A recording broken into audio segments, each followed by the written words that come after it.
Commentaire, the only member for Battle River Crowfoot.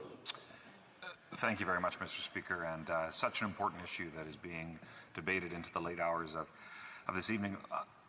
The question's been asked a number of times, but specifically the listing of the Wagner Group as a terrorist entity. I know that's something that was brought forward, that this House passed, and speaks to some of the challenging political circumstances, and specifically how the Russians and the dictatorship there could be exercising influence that would destabilize further not only Sudan but the region as well. So I'm wondering if this member could comment on the importance of taking that strong stand, listing the Wagner Group as a terrorist entity, and making sure that sanctions are applied to the greatest extent possible to help address this.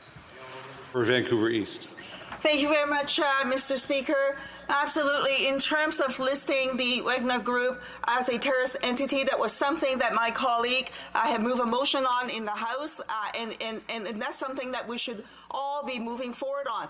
But listing a group as a terrorist group, and sanctions are only as good as action is being taken to enforce the sanctions. And again, I say this, we have seen this over and over again. The situation with Ukraine.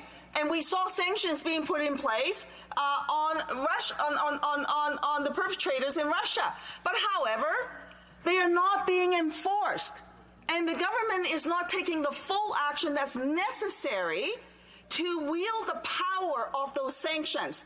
So while we talk about this and motions get passed, what we need is for the government to step up and to actually follow up with action, with sanctions that will yield the kind of results that we want to see.